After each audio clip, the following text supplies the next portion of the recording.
What's going on, guys? Welcome back to the show. Today we have a Q&A episode, and I'm just like cracking myself up a little bit.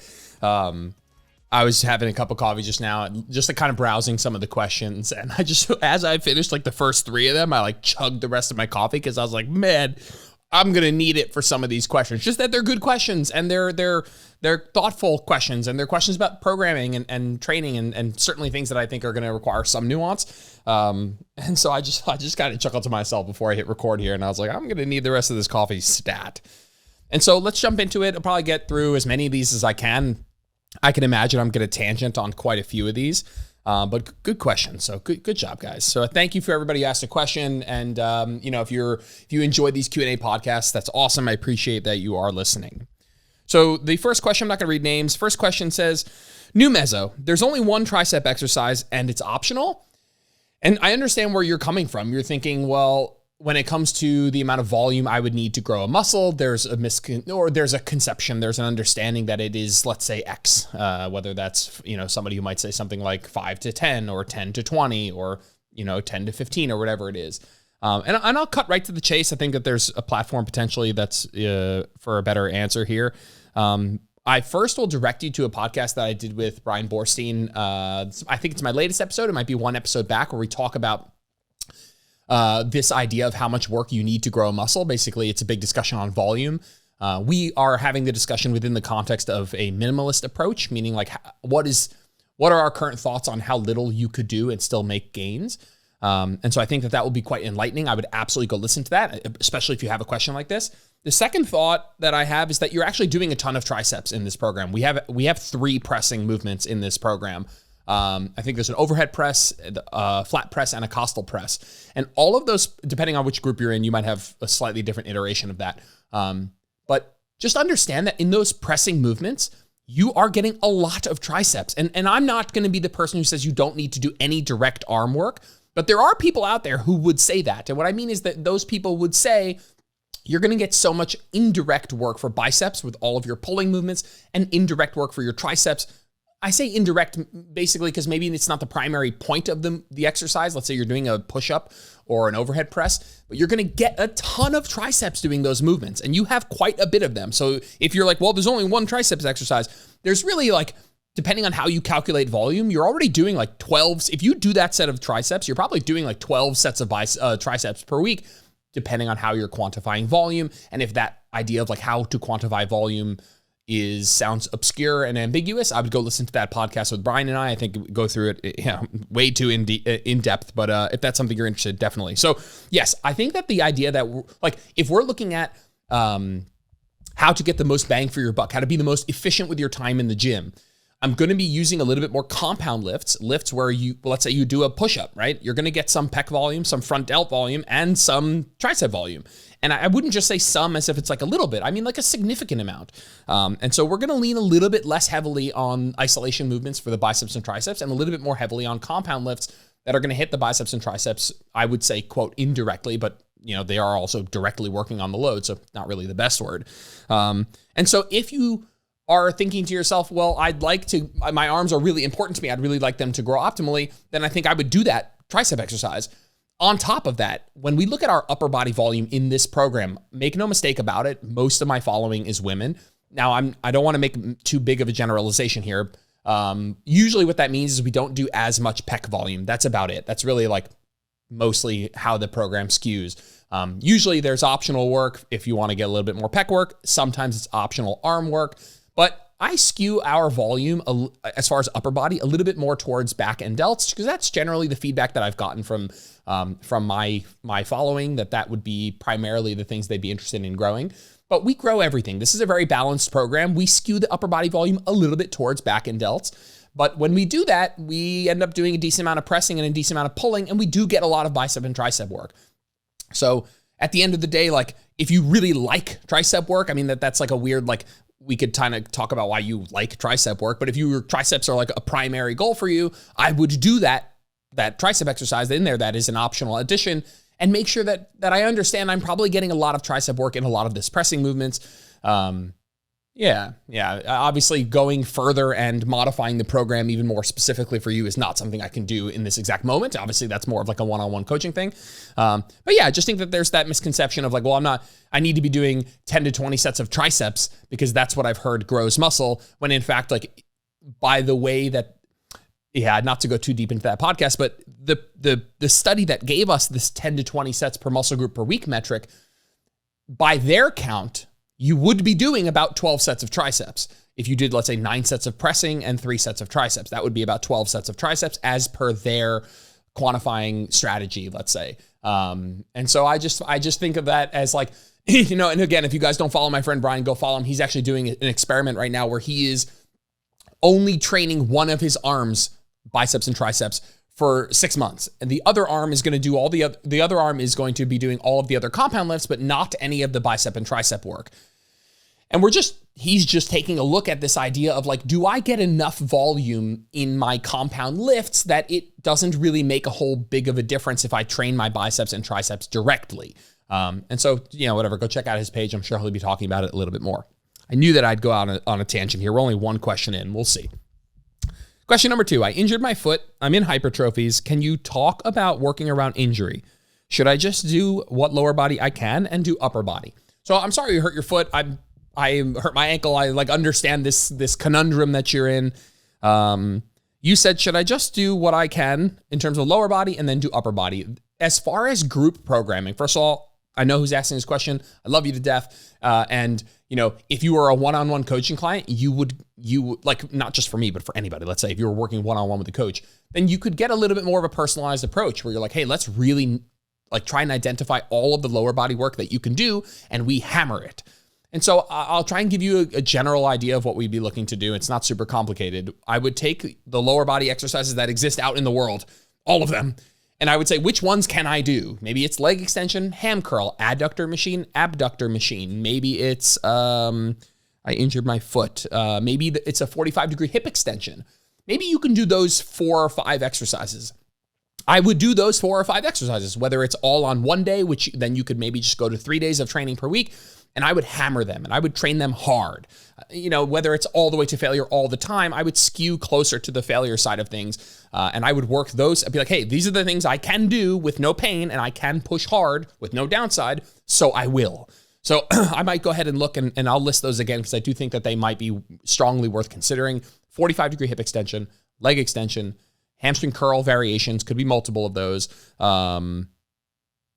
Adductor machine, the abductor machine, which is like the kicking your feet in and out or bending or pushing the legs out in and out. I was going to say the good girl, bad girl machine, because that's one of my in-person clients used to call it that. Yeah, you can do all of those. Anything else that comes to mind? I mean, you could maybe even train hip flexors. But I would find the exercises that you can do and you can push hard without pain, and I would just lean heavily on those. And then I would do upper body normal. Again, you could even, if you really wanted to keep 4 days of training, you could even like experiment with like trying to survive more upper body training. I don't love that idea because I do program the volume for upper with the expectation that this is all you're doing. So there's like, we're doing like partial rep match and we're doing like some really hard, close to and beyond failure work. But you could say, well, what, as per the previous question, you could be like, well, maybe I could survive another exercise for biceps and triceps, and maybe I'll put that on a 4th day, and maybe I have a more of an upper body focused cycle this time around. That might be an idea. Next question. Everything that is supposed to hit bum, I only feel on my hams. RDLs, bridges, 45-degree hip extensions help. So I know who asked this question. We talked about it a little bit, and the number one thing you need to do is take a look at your technique and make sure that it all makes sense for solving this problem. So when I think about this, I think about your RDLs, and I think make sure your RDLs have a significant amount of knee bend. I've seen some of your RDLs. I know that you can do these with a really stiff leg with very little knee bend. That's going to hit a lot of hamstring. And so if you want to hit more glutes, have more knee bend. Number 2, when we're talking about things like bridges, I'm going to answer more generally. I've seen your technique, so I know that some of these might not apply. But if you're doing bridges and you're feeling it only in your hamstrings, your feet might be too far away. Maybe pull the feet back under your knees a little bit for a more vertical shin. And then 45-degree hip extensions. 45-degree hip extensions are a lot of hamstrings too. Like that's not just a glute exercise. It is totally and not to oversimplify it, but let's say the bottom 50% of the movement is lengthened hamstrings. As you cross over gravity, glutes will take over, and you get, I say crossover gravity, let's say crossover like your body being parallel with the floor, glutes take over into that top position. And so let's say it's lengthened hams at the bottom, shortened glutes at the top.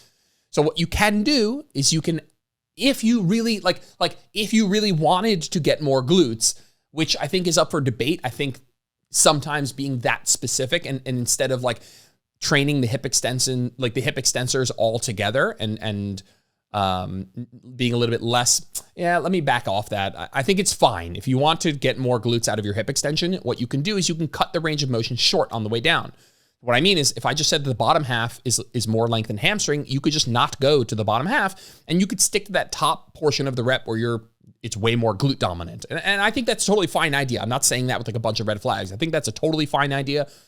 You could do that hip extension with like 50% of the range of motion that you normally do, and I guarantee you the glutes are going to do a whole lot more work. Very generally, to close that question up, I think a lot of it comes down to two things, two general thoughts. One is make sure that you're looking at your technique, make sure that it biomechanically matches up with what you're looking to get out of it. And number two, there's some element of once you've done that, some element of, I don't know how much I believe this, but there's some element of like letting the chips fall where they may. Like if you do a really great bent knee RDL and you don't get you feel a lot of hamstrings, like, do you have to just keep pushing on and doing that anyway? I guess you don't. You could at some point decide, hey, RDL is not a good movement for me. I'm going to stick to like more bent knee options, more lower body pressing, more leg pressing, more lunging split squats, because maybe that takes the hamstring out a little bit. It would. And so, I think make sure it makes biomechanical sense. And then on some level, maybe just consider if your hamstrings are so fucking weak that you actually would like them to get stronger. I know like strictly aesthetically, you might have a preference, but like maybe just like this is such a weak point for you that like structurally or functionally, like this might be a good idea. So that might just be a thought I would at least consider. Next question. Have you considered an optional 5th day for abs in the program? I'm loving it, or I'm new and I'm loving it so far. First of all, I'm so happy you're loving it. Seriously, the group program is like the most fun thing I've done in my training career. I'm having a blast with it. I'm always so impressed with people going in there and upgrading their training is the way I would phrase it. Like taking a chance to learn some new things for the betterment for the long term. And when I say upgrade their training, I don't mean like training longer and like getting more optimal gains. I do mean getting better gains, but I mean getting more efficient gains. I mean figuring out a way to get better gains in less time so they can be more consistent and have more time for other things. That's really what our group is about. Our group is not, if you are like first of all, if you're a pro bodybuilder, you could come in the group. I think you'll make amazing gains. But if your entire life was about getting the absolute best gains, no matter what the cost, this might not be the group. Like I am certainly focused on efficiency. We are not doing 90 minutes in the gym. We're not doing 2 hours in the gym. We're just not doing that. Even if that would give you 5% get better gains, that's not what we're about. I want to get the best gains in roughly that like 45 to 75 minute mark. So have I considered an optional 5th day for abs? I have not. I have absolutely considered a lot of like optional 5th day or like optional this. And it comes down to a couple of things. One is that I don't like the idea of putting optional work like on a 5th day because first of all, generally speaking, I don't love the idea of putting an optional 5th day just because of the psychology behind it. Some people are not going to be able to do it. They're going to feel like they're missing out on something, there's a psychology behind there's an option for me to do something and I'm not able to do it. There's a negative association there. I don't want that for people. I don't want people to be like, wow, I can't really do this 5th day, which by the way, going from 4 days of training to 5 days knocks a high percentage of people off the list in terms of being able to be consistent with that. The same way going from 3 days to 4 days knocks, a high percentage of people off that. Can you do an optional 5th? Can you do a 5th day of abs? Absolutely. Am I going to specifically program it? I'm not. But you're more than welcome to do that. I think like abs, calves, cardio is all kind of on your plate. Also because I think it's a little bit less interesting from a programming perspective. There's maybe like 4, in my opinion, maybe like 4 ab exercises worth doing. Maybe it's like hanging knee raises, a cable crunch, maybe a cable crunch for a slight oblique emphasis, but even that feels like really like slightly overcomplicating it and a stimulus that I don't think is super great. I think a really good, like a TVA crunch, can be solid. And I think something like a GAR hammer can be really great, but it would be like those four exercises. Again, not all on one day, by the way. You probably would fucking die doing that. Maybe 2 of those, let's say. It'd be those on repeat. And I just think it would get a little bit boring. It's not as, there's not as much room for spicing it up, in my opinion. Yeah. So those are my thoughts. I think it's fine if you do it though. You have my full support if you want to do it. Generally, when it comes to ab training, I think that I'd be remiss if I didn't discuss very generally my stance on ab training. I think ab training is fine. You could totally do it. But I think similar to our discussion on triceps in the first question, I think you'll get a decent amount of indirect core work just by lifting heavy. And when I say lifting heavy, I just mean lifting hard. I mean, going close to failure with a lot of exercises, compound lifts, even exercises that have a high degree of stability for hypertrophy, like still are going to work your core to some degree. But yeah, split squats, RDLs, a lot of lower body work, bridging. Like, I'm not saying I'm against core work. I'm just saying if you want to do it, you're very welcome to do it on your own. But it's probably something where you can check the quote functional box of like having a functionally strong core, like a strong enough core for your life, just by lifting hard and trying to get stronger with compound lifts. If you want to go the extra mile and have like the strongest core possible or the best, most aesthetic 6-pack that you can get, yeah, you probably want to train it directly. But I think as far as keeping things as efficient as possible, this isn't necessarily where I would, it wouldn't make the cut for a program that's highly focused on time efficiency. Let's leave it at that for now. Next question. I'm finding it so complicated to navigate RIR and progression. Is taking sets close to failure enough? So I'll tell you, I'm not sure if you're in my program or not. This is maybe just more of a general question, but if you're in my program, I hope that you will find this rhetoric in the program because I make sure to emphasize it quite a bit. And here is that rhetoric, is that we use RIR in week 1. In week 1, I give you an RIR value. For those of you guys who don't know, RIR means reps in reserve, and it is a way to quantify how close you get to failure. If I say, hey, you're going to do a set of bicep curls, 8 to 10 reps with an RIR of 2, that means you're going to stop your set when you could do 2 more reps, when you are 2 reps shy of failure. And so she's saying she's having trouble navigating that, meaning like having trouble exactly knowing where she is in terms of RIR, which I 100% get. Like, how do you know you're exactly 2 reps away? You don't. And so again, this rhetoric should be permeated throughout the entire program because this is something I'm very passionate about, is that we are only using RIR in week 1. That's it. When you guys show up for week 1 next week, even this week, we'll talk about intro week in a second. When you guys show up on week 1, I might say, hey, we're going to do 3 sets of RDL with a 3-2-1 RIR. I mean, your first set is a 3 RIR, second set is a 2, third set is a 1. That kind of specific numbers roughly translates to this sentence, which I promise you is in the program. Choose a weight and perform an amount of reps that's pretty hard. So make your first set pretty hard, but not all the way to failure. And then try and match those reps across the next 2 sets. And that's all I want you to do. In week 1, I want you to grab a weight, do an amount of reps, do a set that's pretty hard, right? I know that that's subjective, but I think everyone can do a pretty hard set. And I say that in particular because it is, I don't need it to be so specific. I need it to be pretty hard. And let's say I did 100 pounds for 8 reps. That was pretty hard. Then I'm telling you, do 8 and 8 for your next 2 sets. That's pretty straightforward, right? You don't need to, that's not overcomplicated. 100 pounds, 8 reps, that was pretty hard. Put the bar down, rest 2 minutes. Then do 8 and 8 for your next 2 sets. Match those reps on the next 2 sets. From there, week to week, we do not use RIR again. And so when you're like, hey, I'm finding it complicated to navigate progression, I'm calling bullshit on that. I'm not trying to be a dick, but I'm calling bullshit on that. You did 100 pounds for 8, 8, and 8. If you are getting tripped up with progression, it's because somebody's overcomplicating it for you. You just need to try and do a little bit more than that next time. Whether that's going for 100 pounds for 9 and 9 and 9, or 105 pounds for 8, 8, and 8, right? Either going up a little bit in reps or a little bit in load. It does not need to be any more complicated than that. You might do 100 pounds for 8, 8, and then add 1 rep on your final set, 8, 8, 9. That's amazing. And in my program, you will hear it articulated as such. It will say, try to add a rep to at least 1 or all sets, or try to add a little bit of load and match last week's reps. And so that's extremely straightforward, in my opinion. And it's way more straightforward than trying to recalibrate RIR week to week. Last week was a 3-2-1. This week's a 2-1-0. This week's a 3-2-1-0.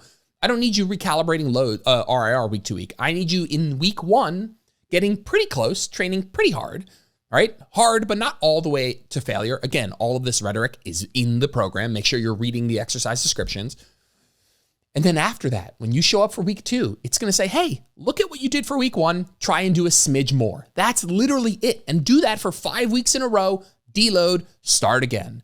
And the one thing that I will meet you halfway on is if you're struggling in week 1 to get that 3-2-1 RIR perfect, because in week 1, I am telling you to look at that RIR. And so my advice again would be to just read the little blurb under it. I don't need it to be perfect. I need you to train hard, but not to failure. And that might be exactly what I say. Hey, make this day, these 3 sets, make them hard, but I don't want you to take any of them to failure. And so if you're putting more stress on yourself to make it more perfect than that, then in some way that's on you. I don't want you to do that. I want it to be general. Once you get generally in the ballpark of that week 1 value of hard, but not insanely hard, just focus on progression week to week, which, there are going to be a lot of people with like a lot of different progression models. The truth is there is no optimal progression model. There's only your ability to conceptualize it. And what I mean is like, if someone's like, hey, like there was just a study that came out where they compared, going up primarily with reps week to week or going up primarily with load week to week. And the results, the 2 groups scored basically exactly the same. And so figuring out a progression model that really works for you, and not to beat this dead horse even more, but in the program, I will teach you what's called double progression, which is an option for you, which means, let's take that same example. Let's say I say you're going to do RDLs for 8 to 12 reps, 3 sets. Double progression would state that you want to use that weight that you chose in week 1. Let's say you did 888 in week 1. Stick with that weight until you are maxing the reps across all the sets. So until you're doing, it's 8 to 12 reps. So until you're doing 12, 12, 12, you're going to stick with this weight until you're doing 12, 12, 12. And once you're doing 12, 12, 12, then you're going to go up in weight and you're going to start climbing the reps back up again. That is called double progression. And it's an amazingly simplistic way to look at progression, and I say simplistically, not condescending towards it. It's an amazing progression model, but it's amazing because of how digestible it is. Max out the reps across all the sets and then go up and load. And so if I give you 8 to 10 reps, then you're going to stick with whatever load you started with until you're doing 10, 10, 10. Then you're going to go up by the smallest increment available. Again, that rhetoric in the program, I promise. If you're getting tripped up with RIR and progression, it's because you're trying to be too perfect with it. In week 1, get in the ballpark of pretty hard, but probably not failure training. And then from there, look at what you did last week and you can adopt double progression where you're like, hey, I'm going to add reps until I'm at the top of the rep range. Then I'm going to add the smallest increment of load that's available. Maybe it's 2.5, like a small 2.5 plate on each side. Maybe it's going up to the next set of dumbbells. Maybe it's going down 1 pin on the cable stack. And then I'm going to work my way back up in reps.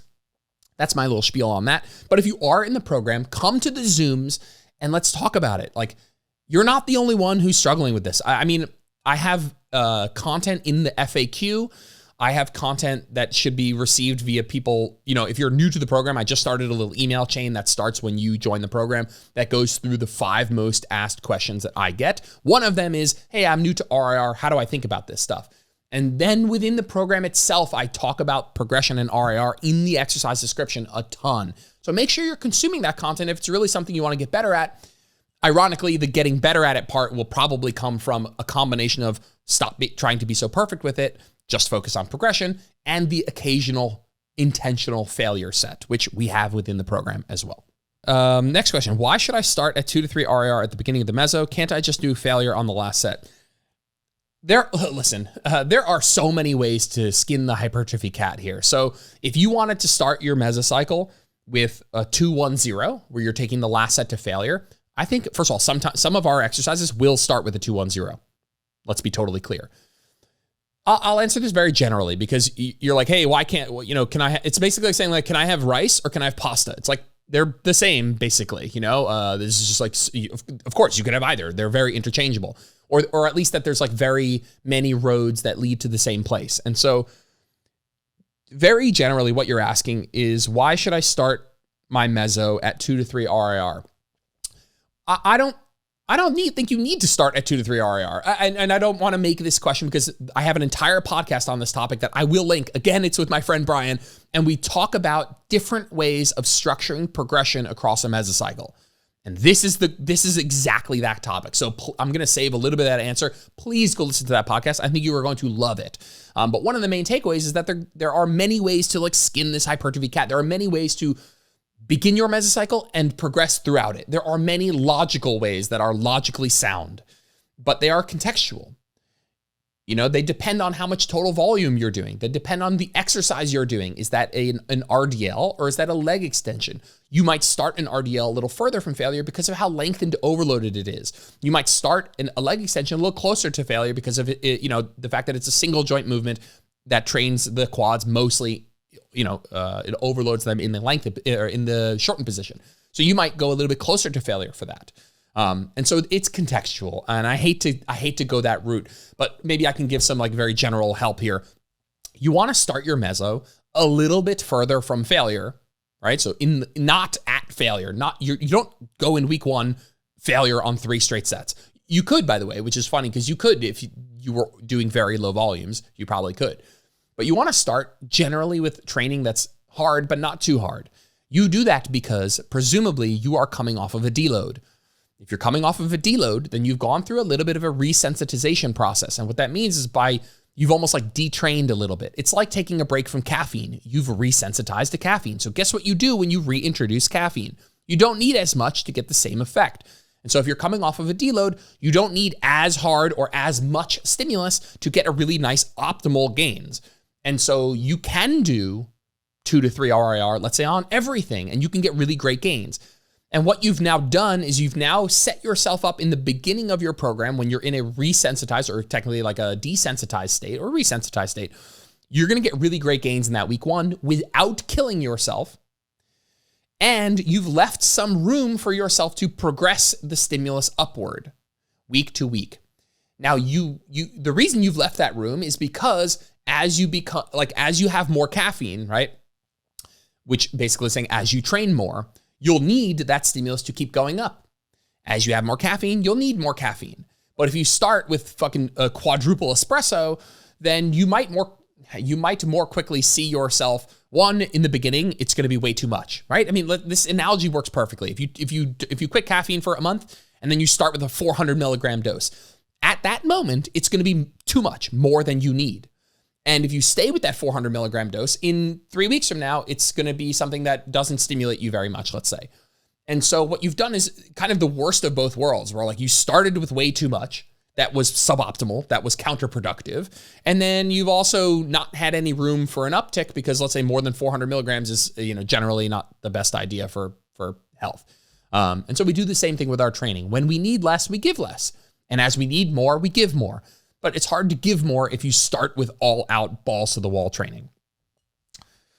All right. Yeah, these have been some long questions. What are we at? 28 minutes. I usually like to keep these in that like 40-minute range. So let's see how it goes. We'll get through a bit more. Maybe I'll finish these on Instagram because there's a lot more. Do you count short position exercises, i.e. glute bridge, into your weekly volume? Absolutely. Again, if you are interested in this sort of question of like, how do we quantify volume, please look in the show notes for my episode with Brian about this kind of, the title will be something to do with minimalist training, but basically it's a big discussion on how we quantify volume and how much volume we actually need. And so this question is asking, because the glute bridge is an exercise that overloads the glutes in the short position, we know that that is both a little bit less stimulative for hypertrophy and a little bit less damaging from a recovery perspective. And so she's saying, are we counting that into weekly volume? Not to be a dick. Of course you count everything into your weekly volume. You might not count everything equally, right? And I think if you listen to that podcast, you might actually understand the fact that you might not want to be trying to quantify this so directly at all. Like the actual pursuit of trying to precisely calculate weekly volume in terms of numbers is really difficult to do and involves acknowledging a lot of variables that go into affecting that. Again, one of which is the one that you are clearly aware of, which is like Shorten possession. Like, does a set of glute bridge give you the same stimulus as a set of RDLs? It doesn't. A set of RDLs will give you more stimulus because it's more challenging in the lengthen position. It will also come with more fatigue. And so how do we reconcile those differences when it comes to quantifying weekly volume? We might not try and quantify weekly volumes, or at least do it so specifically. So I would definitely go listen to that podcast. You'll find it quite helpful, I believe. Next question. Is it safe to take creatine for more than 5 years? I keep seeing up to 5 years pop up. I'm not just going to be very direct here. You are following the wrong people if that is the information. Like, I'm just not trying to be like, oh, follow me, nobody else. I don't give a shit about that. But we have 30-year studies on creatine that have shown it is incredibly safe.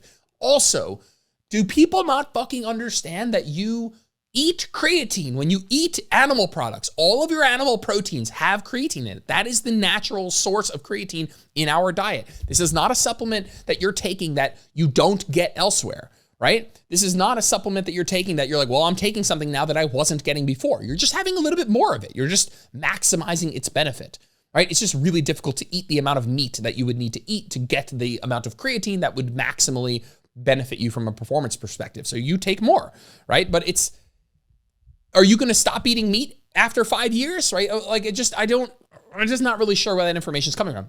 That being said, if somebody has some research that is showing otherwise, I'm happy to look at it. You know what I mean? Like, I'm not like closed off to the idea that one day we could find, like, again, just like trying to keep more of a scientific outlook on this. Like, if somebody I'm not trying to say this is like closed book, but as far as supplements go, creatine's about as closed book as it gets. But shit, man, if you have some research you want me to look at and comment on, like, fire it my way. I'll take a peek. Next question. I'm having trouble getting enough sleep. Will 6 hours negatively impact my gains? Yes.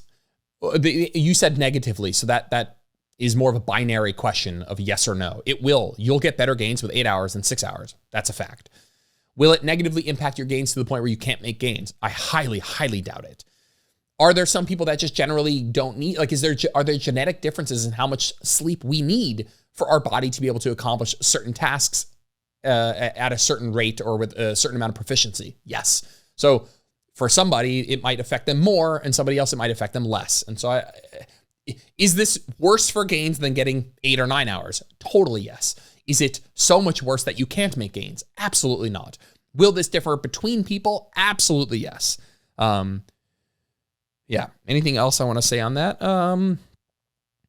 Yeah, I mean, the how to get better sleep, something we talk about another time, but I think that's the most important thing to understand is, like, more sleep is almost, I'd say generally speaking, always going to be better. And so less sleep is always going to be worse. How much worse? Up for debate. And I think differences between individuals probably varies quite a bit. Also depends on how much sleep we're talking about. Almost also depends on, like, a lot of the other recovery variables, but just looking at this one variable, those are my takes. Next question. For fat loss, carbs and fats ratio doesn't matter. Is it the same for bulk? Can one be more if the other is not too low? So basically this person is asking, hey, I understand that for fat loss, calories and protein are going to make up, like, say 99% of my body composition changes. And the ratio of carbs to fats doesn't really make much of a difference. Now, that is a fact that I'm not just like, that's not a question, that's a fact. Calories and protein equated, carb and fat ratios really don't matter. Now, the one caveat I would put, and I think this is where this person's coming from, the one caveat I would put with that is so long as you don't go mega low on either of those chronically. So carb and fat ratios don't matter as long as both of them are in a relatively moderate range, which most people will do without tracking them. I have a whole podcast on calories and protein. I'll try and put it in the description. But at the end of the day, like, it's not that calories and carbs and fats don't matter at all, and you don't need any carbs, who cares? You don't need any fat, who cares?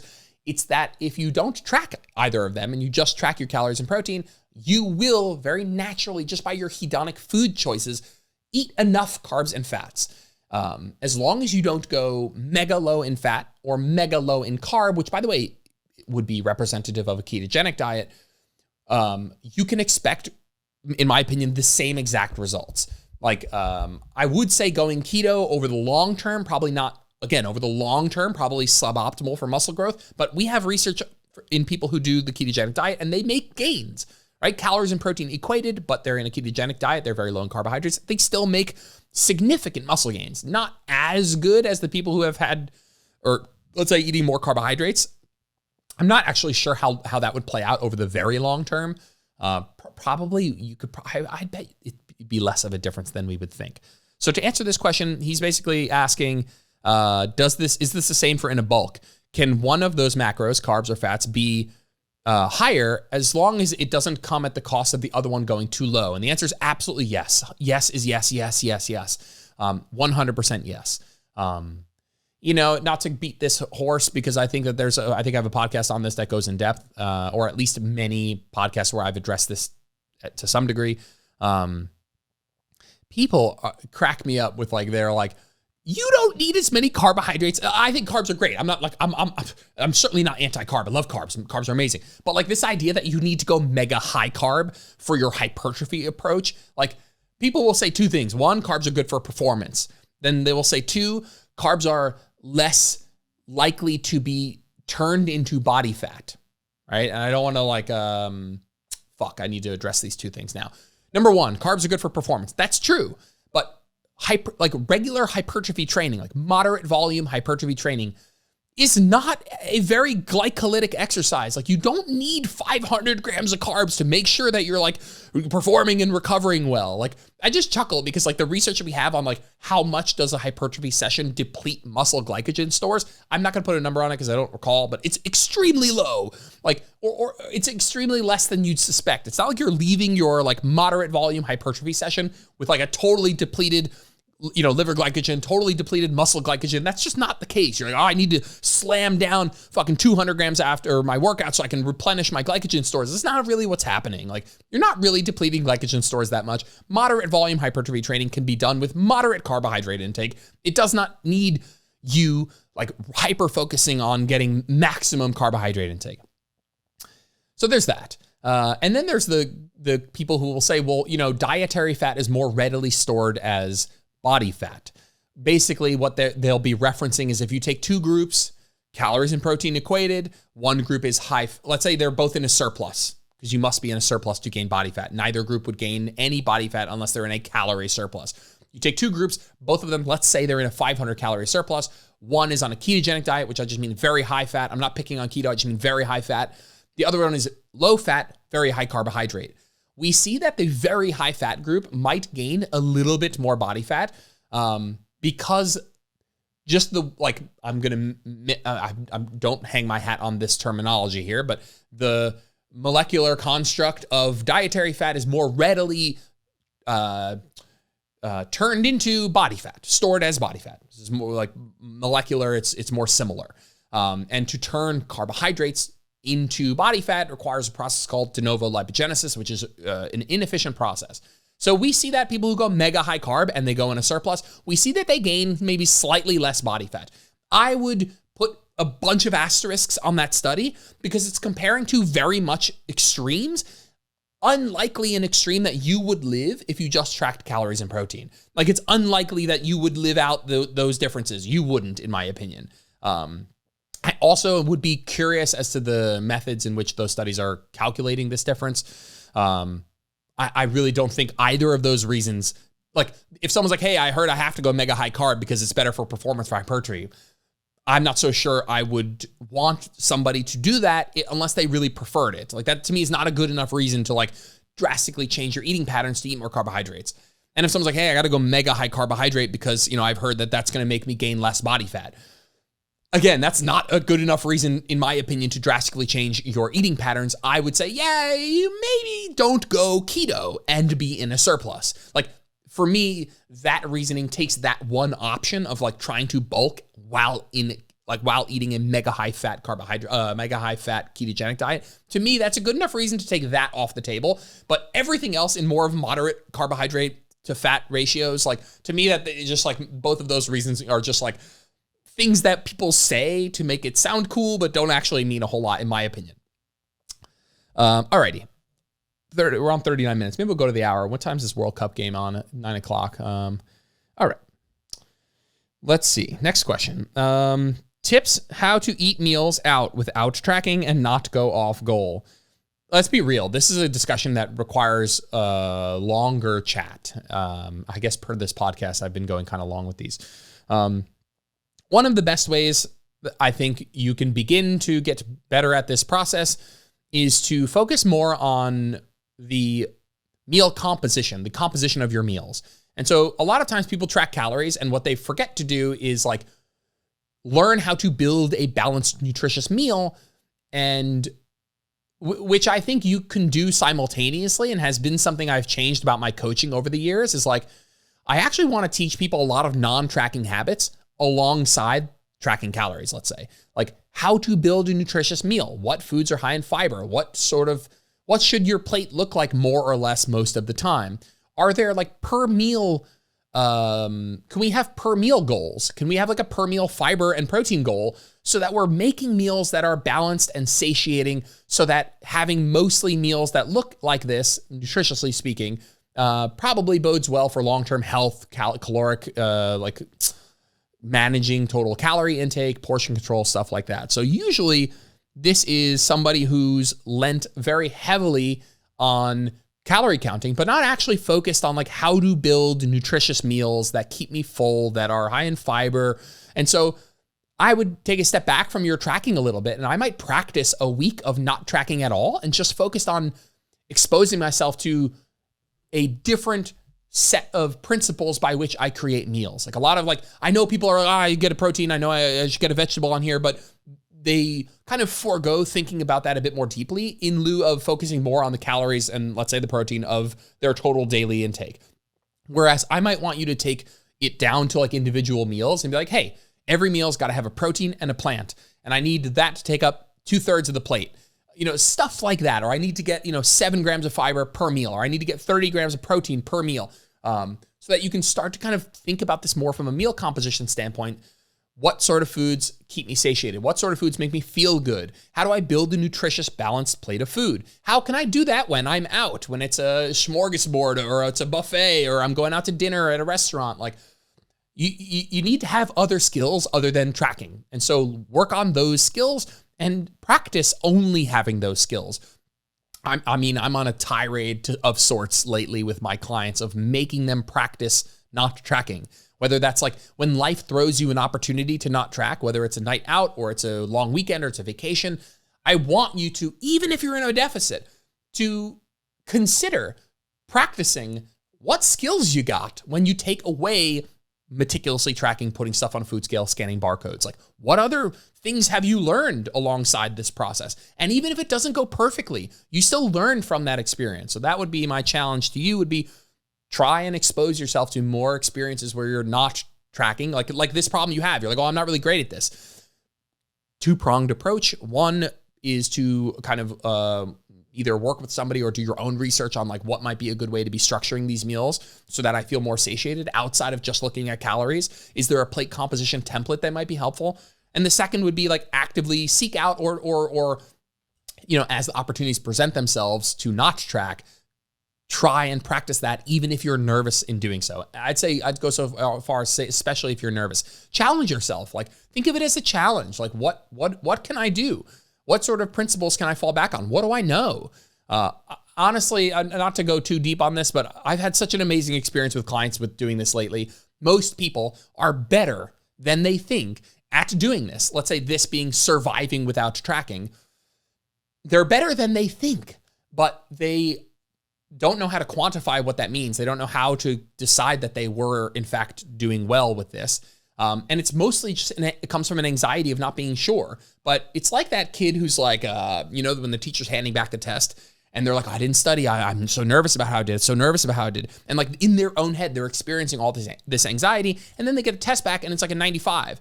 And so like they don't actually know, there's like a disconnect there. And I think building that connection of experiencing, like how many times is that kid gonna have to get a test back that says 95 before they realize that they actually do have a good handle on this? And the more you go through that, hopefully the more confidence you can build. So something I definitely think you should work with a coach with. But you could pursue that on your own, I think, absolutely. Next question. There's an extension of this here. Is it okay if I'm on track during the week and eat out on the weekends without tracking pizza, etc. during gaining? Okay, separate context here. What matters during gaining is if you're gaining roughly 1% of your body weight per month. So some people will be like, hey, can I take a day off tracking? It's like, I don't know. Can you? Like, what's your goal? Is your goal to maintain your weight? Then the answer would be, can you take a day off tracking? And then over the long term, are you able to maintain your weight with that strategy? I'm thinking of a client right now who's gaining, I think of like when I go into his data tracker, like sometimes we're missing days and all this. And I just don't give a shit, because what I care it's not that I don't give a shit. We talk about it. But what I mean is that I care more of like, hey, this strategy where you're loosely tracking, is it yielding the goal that we're after, which is roughly 1%, give or take a bit, of your body weight gain per month. And if it is yielding that, then that's great. Then the strategy is working, because working means accomplishing X goal. If your goal was to gain and you are tracking very loosely and you're not tracking most days and you're just kind of going willy-nilly, and you're not gaining any weight, well, then that strategy is not working, right? And so we have to like define what is working or not, and what level of flexibility can I have and still make that goal happen, right? Next question. If calories are exceeded on one day during the bulk, should next day be at maintenance, and will it cause fat? Just really simply, you got to look at this stuff over a longer time scale. Like, just calories on average over the long term will decide your weight gain on average over the long term. And so this discussion of like, if I go over calories on one day, should I go under calories on another day? It's like, maybe it depends on your headspace, to be honest. I don't think most people need to be micromanaging this. Most people just have a normal day your next day. And over the long term, whatever you were over on one day just kind of washes out over the long term. Especially in a gaining phase. Like, again, I don't mean to be so reductionist about it, but like the answer to your question is like, if you just go to having a normal day the next day, which is like your normal surplus calories, at the end of the month, what happened? Did you gain roughly 1% of your body weight? Then you did fine. Then you can know in the future that like, maybe it's not such a big deal if I go over on one day.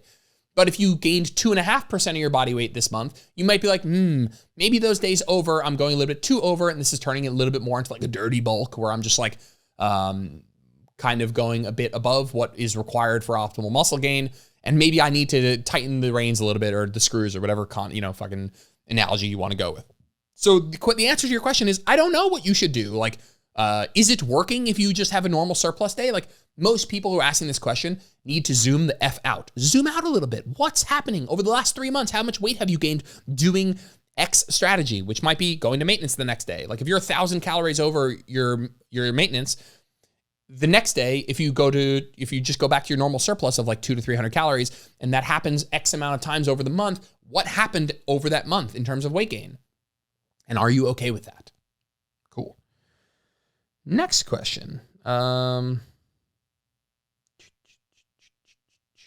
What kind of dog is Callie? I need me a Callie. She's a Havanese Shih Tzu baby angel mix. And I just laugh about Callie. I don't know why I want to tell this story, but like when we went to go get Callie, we were at a pet store, and we were kind of torn between a couple of dogs. Obviously, they're all very cute, especially as puppies. And the day we went to like kind of make a final decision, one of the dogs, it was like a marshmallow or something. I don't even know what breed that is technically, but he was crazy. He was just so energetic. I mean, he was off the fucking wagon. And I've never had pets before, so that like kind of turned me off. I was like, this thing is insane. He's going banana sauce. And so I just remember like, I was like, that like just kind of, I was kind of like raised my eyebrows like, like this dog's, I thought that this was like, this temperament was like representative of his temperament that he would have for his lifetime. Of course, stupid kind of deduction there. I didn't know any better at the time though. And so then when we had Callie and we were like playing with Callie or whatever, she was just dead asleep. And she was just cute and snuggly and like walked up to us and snuggled. And I'm like, oh my God, Jenna, we need this one. This one's very docile. It's very like, I didn't know how I would be as a dog parent. So I didn't know that I'd love doing so much with Callie. Like you guys see training, whether we go hiking or whatever. Like I wasn't sure I didn't know any of that then. So I was like, this dog not being a pain in my ass was like number one. And so this dog, Callie was super quiet. She came and she snuggled. She was all cute. She rolled over on her back. She would let her rub her belly. And I was like, oh my God, we need to get this dog. This is the one. And so I remember that day, like putting a down payment on her. And I remember that week I was working and Jenna was not working this week. I I think I was working in the gym this week and Jenna was not working, whether it was a couple of days, she had a couple of days off or something. And so we couldn't take Callie home that day because she needed to finish like her deworming or whatever, but we could go visit her. And so Jenna would go every day and would go visit her. And I remember the first day after we we bought her, we paid for her, whatever. The first day Jenna texted me, she goes, she is she sent me a video actually. She is a lunatic. So like obviously what had happened was like somebody had came in and like played with Callie before, or she was just like exhausted in that like 1 hour span of time that we came in. And it just was funny that of course that like that was not representative of like her actual demeanor. And she is a bit, not a lunatic, but I love her demeanor, but I just laugh because of course that was a stupid thing to think that just because she was like relaxed when we were there, that like for her lifetime was going to be her demeanor. I mean, we love her. She's crazy girl. She's such a good personality. She's so energetic, playful. And so I just chuckle at that moment. I don't know. I told that story, but love Callie. She's 3 years old now. She's my little bug. If you want to follow along with our little training experiments, check out my stories. Next, this will probably be my last one. Let me see. Yeah, there's a lot more. Maybe I can answer a couple on Instagram here. After hearing your podcast with Eric Trexler, I'm wondering how you handle the token client who has weight to lose but reports lower calories. Do you spend some time at maintenance/reverse or try a cut? And so I'll start out by saying, if you haven't listened to my reverse dieting podcast with Dr. Eric Trexler, I would go listen to that. We go through a lot of the research and we talk about these sorts of circumstances, right? Like these circumstances where you have a client who's not losing weight but reporting very low calorie intake. And then a lot of people will be like, well, that's because your metabolism is damaged and we have to do a reverse diet. And we talk about what is or is not happening throughout that process. And I will say that even though that podcast goes on to debunk a lot of what is happening physiologically in terms of like what people think is happening in reverse dieting in terms of like repairing your metabolism, basically that's just complete bullshit. But practically speaking, the process of gradually increasing your calorie target intake for clients who are, you believe, underreporting, but you don't want to, let's say, call them, like you don't want to, it's not productive for you to be like, you're lying, that you're eating more than this. Part of a process that can be practically helpful is to increase that person's target to a target that they can actually adhere to. Like it's very clear in the research, what is something that improves people's actual adherence to their calories? Eating more calories. And so one of the things, or let me rephrase, increasing the target calorie intake. So if somebody's trying to eat 1,200 and they're not sustaining it and they're actually eating 1,800, guess what will make them adhere better to the goal? By changing the goal to something higher. And so one thing you can do is this process of like, hey, and I don't want to make it seem like you're doing something shady, because what you are not doing is fixing their metabolism. What you are not doing is boosting their metabolism. What you are not doing is healing their metabolism. What you are doing is giving them a goal that they can actually adhere to and hoping that in doing so, they will improve the strategies and their overall adherence in terms of like not missing so many bites and licks and tastes and full-blown days of tracking, not going massively over their calories and feeling like a failure, because what you've done is you've increased their calorie targets so that it's easier to hit that target so that they don't go over their target, even if they were always eating the same amount anyway. If what I just said doesn't make sense, please go listen to the podcast. I think it's one of the most important podcasts that I've done. But what I will tell you is that even if physiologically reverse dieting isn't doing what people think it's doing in terms of like healing your metabolism or like fixing something that's broken or gonna let you cut on more calories next time, like all of that's mostly from a physiological perspective bullshit. That doesn't mean that the act of increasing a client's target calorie intake can't have a positive outcome, along the way and at the end. And so I think two things to kind of wrap this question up is, one is I would have a genuine discussion with them that it's unlikely or that there's probably calories we're missing somewhere, and that I would 100% work on that with them. So whether that's getting pictures of their food and seeing how they're tracking it, or just some immersing yourself in that process so you can try and find some of the calories that they're missing.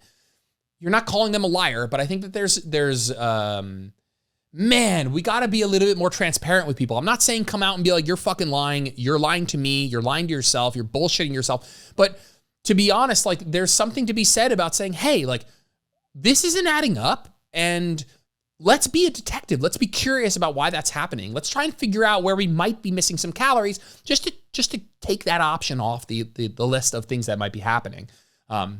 Because let's be real, we underreport across the board. Even people like nutritionists who do this for a living underreport by like 20%. And so I think that there's an element of like trying to help your client find those missing calories. And then you can also do something like increasing their targets, because by increasing their targets, chances are they'll actually hit their targets, be less likely to go over, less likely to feel guilty, less likely to have that guilt lead to a binge episode. And practically speaking, the process of increasing somebody's targets can have a happy ending, even if it's not something like you're not fixing something physiologically under the hood. You are increasing adherence. You're increasing feeling of self-efficacy and confidence in their ability to achieve that goal, which can have, knock-on effects to their behaviors. And so I do think that there's room for this strategy as long as you're understanding what is and isn't happening. All right, we got time for one more. We're going to get, of course, if I said I would do 45 minutes, we're on 55 minutes. We'll do a nice little hour-long sesh here. Next question, what goals fit best with your hypertrophies program? I'm coming from CrossFit and I'm worried about the sudden decrease in calories burned.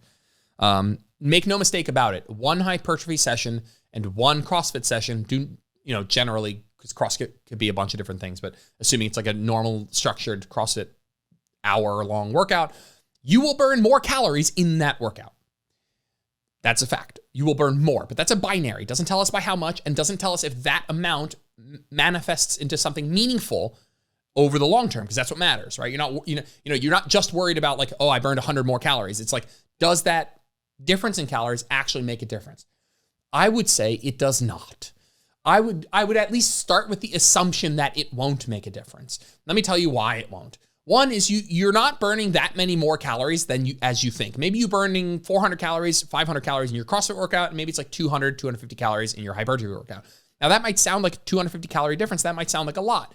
But over the course of your day, the whole day, there is a little bit of a compensatory effect. And that's why exercise calories burned during like specific exercise isn't as big of a modifier isn't as big of a contributor to our total calorie intake as we think, because our body does some compensatory balancing. If we've seen in some research where people do very hard, intense workout early in the morning, they burn less calories afterwards throughout the day. It's their body doing some compensation.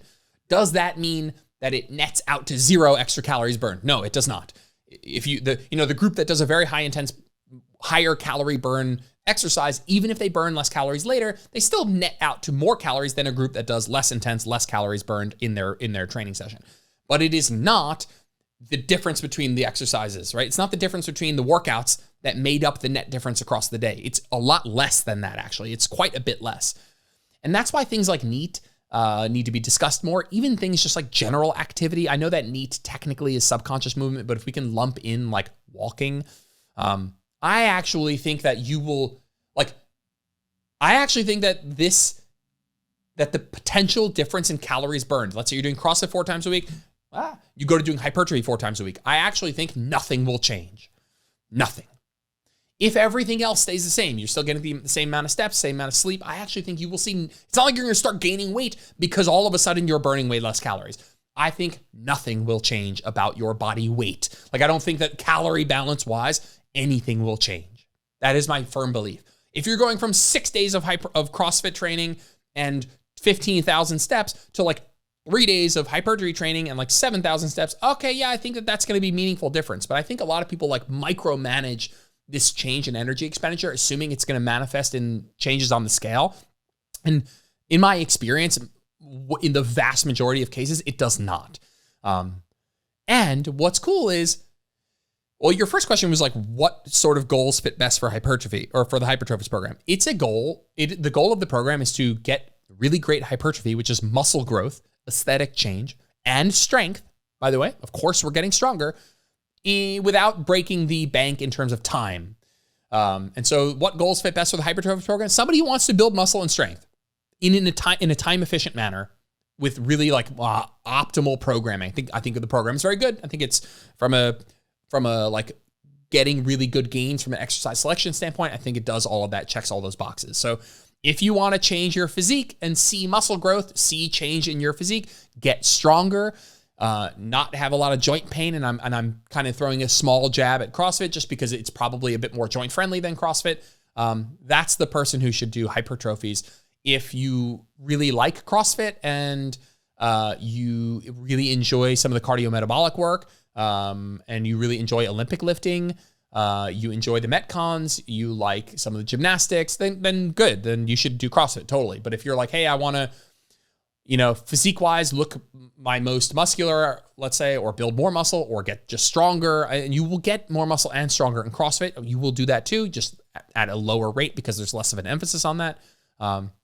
That's who I think this program or just general hypertrophy training is for. But yeah, like you say, I'm worried about the sudden decrease in calories burned. If you are talking about calories burned across the day, I think you will see zero difference, frankly. I think there will be actually no meaningful difference.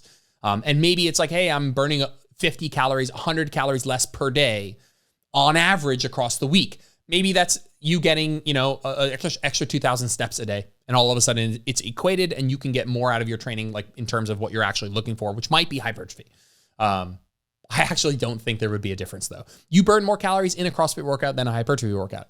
Does that difference manifest itself across the day and across the week as like if I go from one to the other, I'm going to see body weight change? I do not think so. That is my genuine opinion. If all else stays equal, I think it will all stay equal.